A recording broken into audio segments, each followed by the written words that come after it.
An off-the-rails announcement by Trump today on Truth Social, where he wrote, quote, "I am proud to announce that we will be hosting a magnificent parade to honor the United States Army's 250th birthday on Saturday, June 14th in Washington, D.C. For 2.5 centuries, our brave soldiers have fought, bled, and died to keep us free, and now we will honor them with a wonderful parade, one that is worthy of their service and sacrifice." Now, conspicuously missing from that announcement, that would be any mention whatsoever that this just so happens to coincide with his birthday.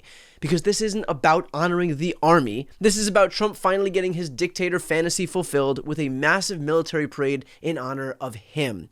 And let's be clear, this is precisely what authoritarians do. They wrap their personal ego trips in patriotic language and pretend that it's about honoring the military. But make no mistake, this parade would feature 6,600 soldiers, 150 military vehicles, including tanks, 50 aircraft, and cost somewhere between $25 and $45 million.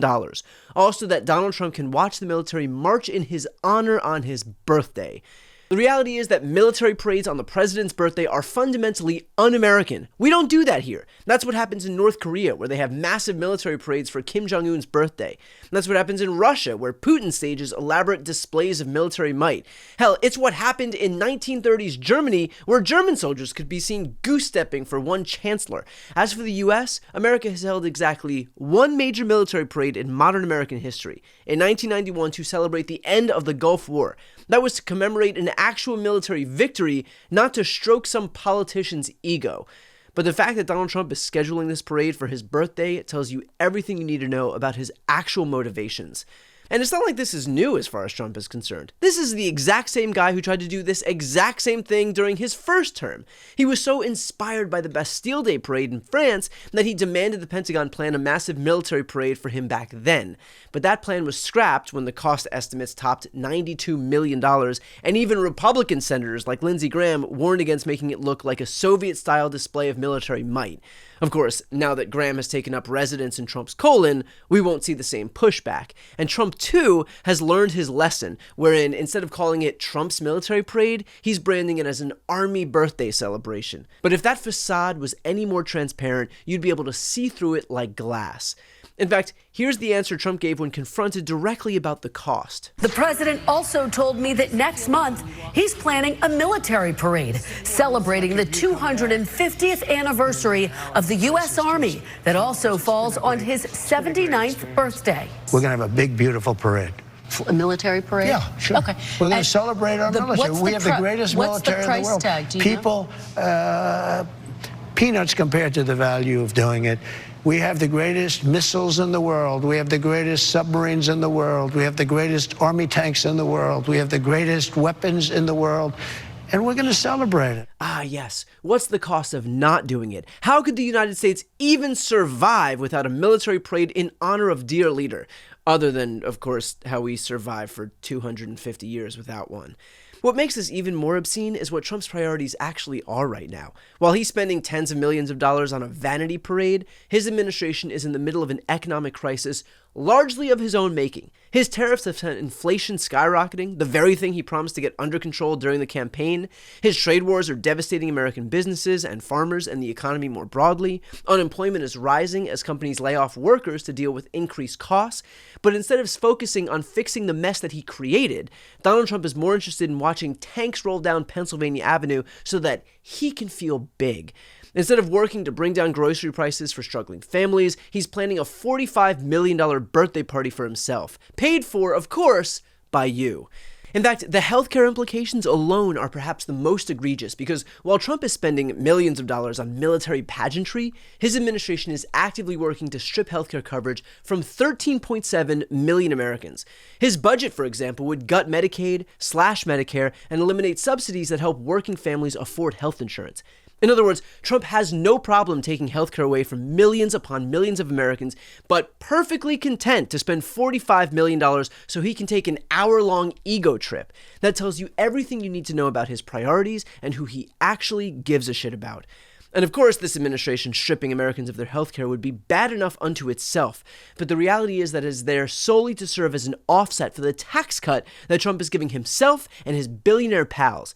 His tax plan would save him personally millions of dollars, while average families see their costs go up. So, to summarize here, Trump can find $45 million for a vanity parade, he can find billions of dollars for tax cuts for the wealthy, but he can't find money to help Americans afford healthcare or prescription drugs. Priorities on full display. And that's a point that Jasmine Crockett pointed out here. So let's talk about waste. Like Trump's plan to spend almost $100 million for his little birthday parade. Or how he spent 25% of his first 100 days golfing, costing taxpayers tens of millions of dollars. In fact, it's a little bit over $30 million at our last estimation. In fact, President Trump is on pace to spend more than $1 billion of taxpayer dollars just on golfing. Yet the Republicans have been silent. So they must think spending taxpayer dollars on the president's golfing trips is more important than providing health care to their constituents. And when I talk about constituents, we're going to talk about the ones on this committee. So look, maybe instead of setting cash on fire as it relates to the military, how about taking care of veterans when they come home by fully funding the VA hospitals? How about not firing them from their jobs at the VA? How about not trying to sink the PACT Act, which gave vets health care during the Biden administration? But of course, Trump doesn't care about any of that. He just wants the spectacle and the photo op.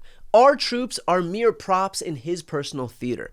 And yet, when you can't govern effectively, this is what you do. You compensate with shallow displays of strength. And Trump does think he's conveying strength to the world, when in fact he is just betraying how weak, how desperate, and how insecure he is. When our adversaries watch a fundamentally insecure Trump maniacally grasping for power and relevance with parades and idle threats, it becomes clear just how much of a liability our leader is.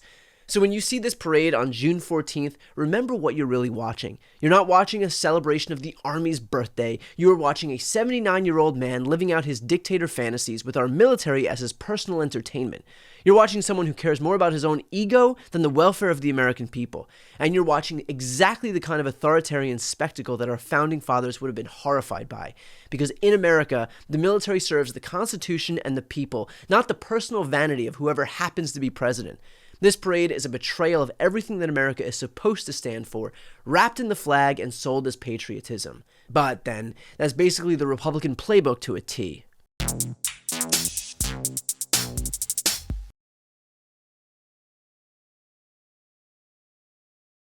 Before you go, if you enjoyed this content and you want to see more and support independent media, please subscribe to this channel. The subscribe button will be right here on the screen. But second, the reality is that we are now in a political environment where this administration can lean on any of the social media platforms to suppress certain voices if they don't like critical coverage. That means my longevity here is in the hands of a few tech billionaires who are already making it clear that they are willing to cater to this administration. To that end, signing up for my newsletter is a way for me to reach you directly if that ever becomes necessary. I'll put the link right here on the screen as well, so please sign up. It's free, but there's also an option to do a paid subscription if you'd like to support me and my team. I really appreciate it. Thanks so much for watching.